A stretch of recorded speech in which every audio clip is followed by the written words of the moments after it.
Halo teman-teman, selamat datang kembali di channel Chandra Edu. Nah, kali ini saya akan berbagi informasi mengenai materi tes CPNS dan PPPK. Nah, untuk saat ini pegawai negara, ada namanya aparatur sipil negara, itu terdiri dari PNS dan pegawai pemerintah dengan perjanjian kerja. Nah, PNS sebelum diangkat sebagai PNS, pengangkatan pertamanya itu sebagai calon pegawai negeri sipil. Wah, banyak yang masih bingung mengenai materi apa sih yang diujikan atau bagaimana sih proses seleksinya CPNS dan PPPK ini.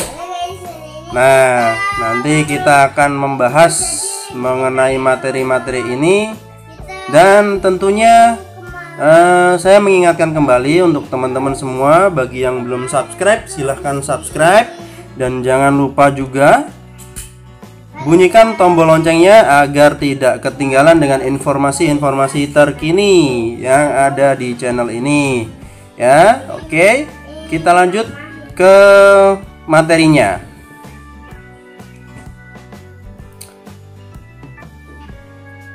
Nah, proses seleksi CPNS dan PPPK ini terdiri dari seleksi administrasi, kemudian seleksi kompetensi dasar, dan seleksi kompetensi bidang.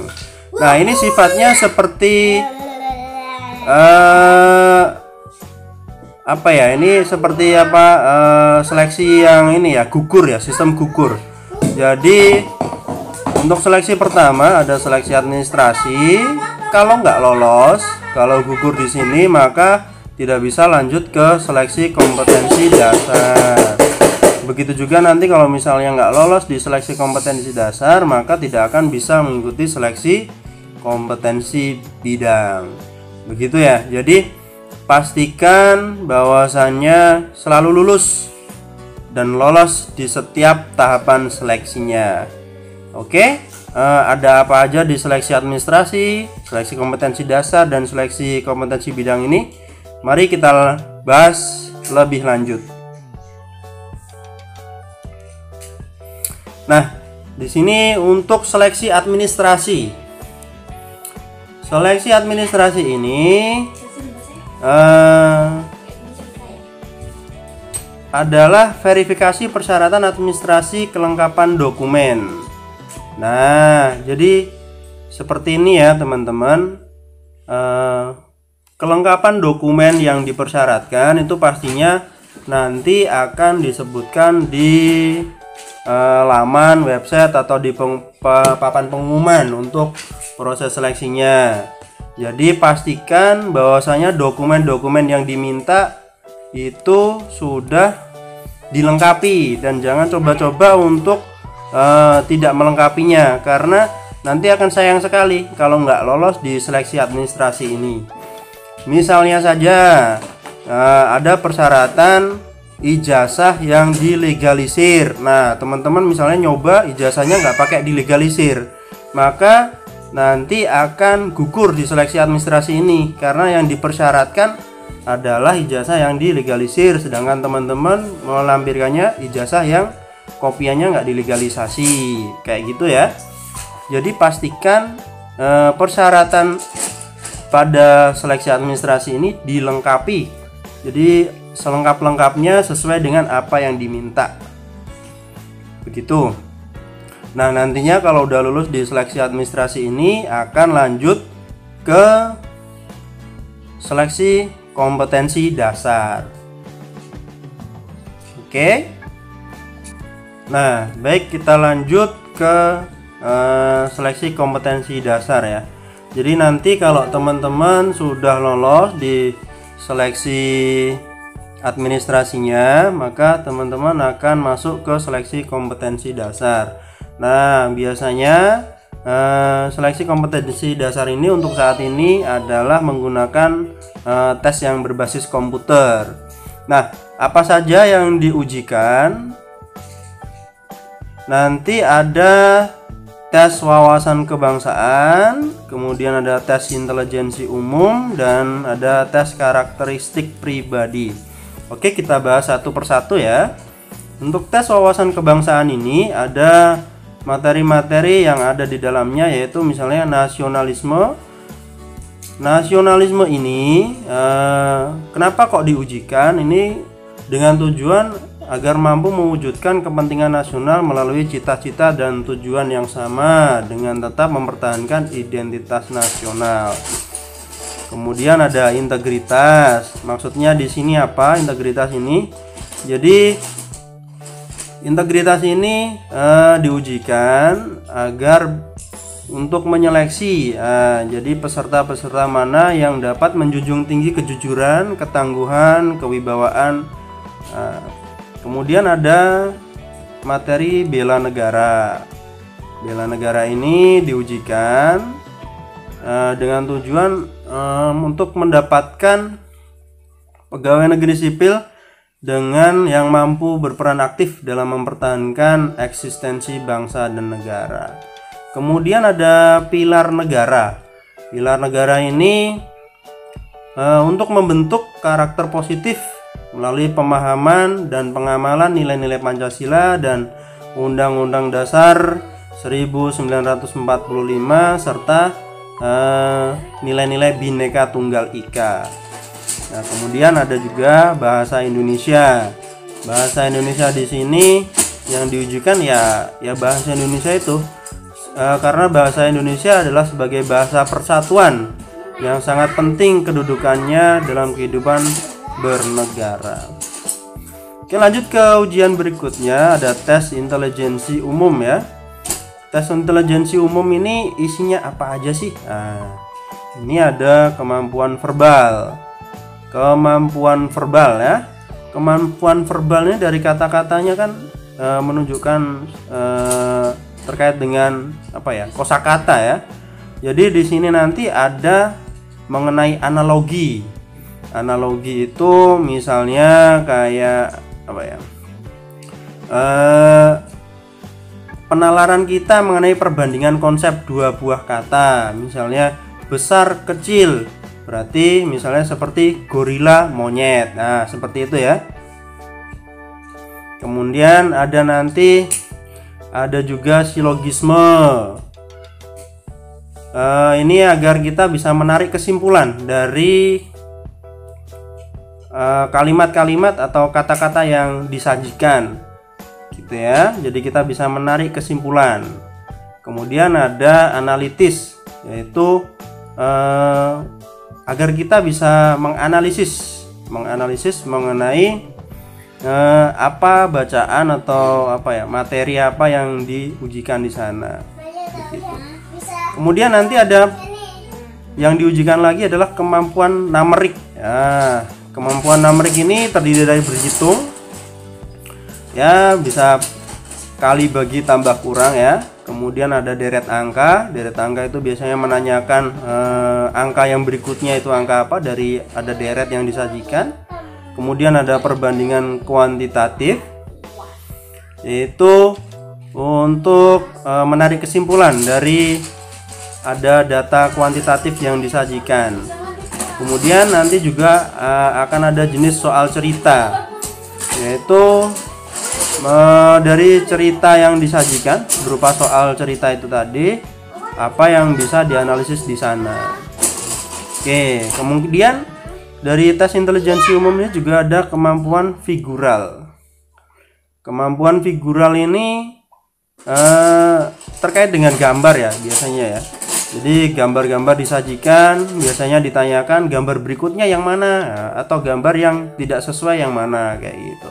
Nah, ini ada yang pertama, jenisnya ada analogi ya. Analogi itu jadi perbandingan dua gambar, ada hubungannya apa. Kemudian kita disajikan satu gambar lagi yang sesuai dengan analogi dari gambar pertama dan kedua itu adalah gambar ketiga dengan gambar yang mana. Nah, kayak gitu analogi. Kemudian ketidaksamaan. Ketidaksamaan ini untuk melihat gambar mana yang tidak sama dengan beberapa gambar yang disajikan. Nah, kemudian ada gambar serial, yaitu untuk melihat polanya ya, pola misalnya perpindahan titik, perpindahan bentuk segitiga, perpindahan kotak kayak gitu. Polanya seperti apa, maka dari itu habis itu ditanyakan gambar berikutnya yang kayak gimana.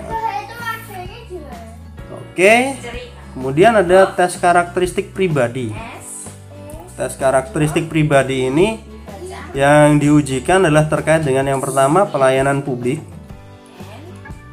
Pelayanan publik ini bertujuan mampu menampilkan perilaku keramah tamahan dalam bekerja efektif agar bisa memenuhi kebutuhan dan kepuasan orang lain sesuai dengan tugas dan wewenang yang dimiliki. Jadi seperti kita ketahui ya, pegawai negeri sipil itu biasanya ada pelayanan publiknya, maka dari itu agar kita bisa melayani dengan ramah sesuai dengan kebutuhan dan bisa memuaskan. Kemudian ada jejaring kerja. Nah, jejaring kerja ini terkait dengan bagaimana pegawai membangun kerjasama, membangun hubungan dan berbagai informasi, berkolaborasi dengan orang lain gitu. Kemudian ada sosial budaya. Sosial budaya ini biar mampu beradaptasi secara efektif pada masyarakat Indonesia yang majemuk ya. Masyarakat Indonesia ini budayanya kan banyak, ada terdiri dari berbagai macam suku, agama, ras, budaya. Nah, memiliki kebiasaan-kebiasaan yang berbeda-beda. Jadi sebagai PNS nantinya harus bisa beradaptasi dengan sosial budaya yang ada di Indonesia ini. Nah, kemudian ada terkait teknologi informasi dan komunikasi. Nah, ini agar mampu memanfaatkan teknologi informasi dan komunikasi yang ada dalam bekerja. Kemudian berikutnya ada profesionalisme. Nah, ini nih. Jadi dalam bekerja itu kita harus profesional ya. Jadi apa yang sesuai dengan nantinya yang menjadi tugas pokok dan fungsi kita, apa jadi kewenangan kita, dan apa yang menjadi tanggung jawab kita, serta apa yang jadi hak kita. Jadi kita harus profesional seperti itu. Oke. Nah, nanti kalau sudah selesai tes kompetensi dasar ini, kalau kita lolos di SKD, maka nanti akan lanjut ke tes berikutnya, SKB ya. Kompetensi bidang. Oke. Mari kita bahas untuk seleksi kompetensi bidangnya.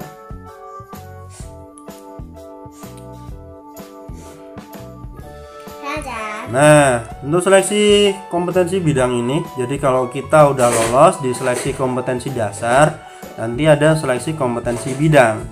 Nah, seleksi kompetensi bidang ini bisa terdiri dari beberapa jenis tes. Ada yang tesnya itu berupa tes computer assisted test ya. Jadi tesnya pakai komputer, menjawab soal misalnya tentang perundang-undangan, tentang apa misalnya kalau kesehatan ya tentang perundang-undangan kesehatan seperti itu. Terus nanti juga bisa juga tergantung instansinya ya. Nanti bisa menerapkan juga ada tes potensi akademik, ada misalnya tes praktik kerjanya, tes bahasa asingnya ya, tergantung dari formasi yang kita tuju untuk pendaftarannya ini nanti. Nah, bisa jadi nanti juga ada tes fisik, ada psikotes, tes kesehatan jiwa, atau bisa juga dengan tes wawancara juga ada. Tergantung nanti jabatan apa yang kita tuju.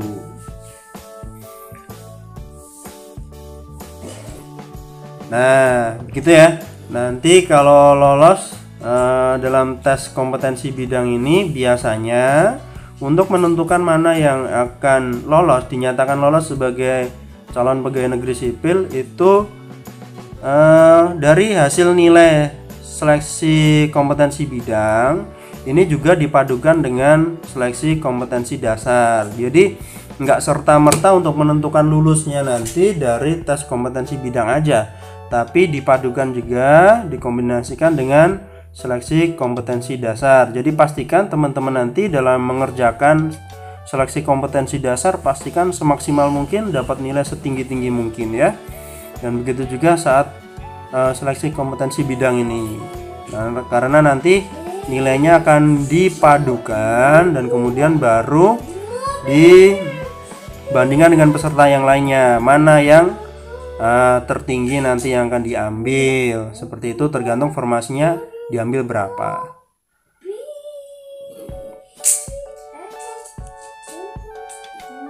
Nah, baik teman-teman, saya kira cukup sekian dulu pembahasan mengenai materi tes CPNS dan PPPK. Terima kasih telah menonton video ini sampai akhir. Dan saya ingatkan kembali, jangan lupa untuk subscribe. Nah, kemudian jika teman-teman suka dengan video ini dan dirasa bermanfaat, silahkan like dan juga share ke teman-teman yang lainnya, biar teman-teman yang lainnya juga bisa mendapatkan informasi ini, gitu ya.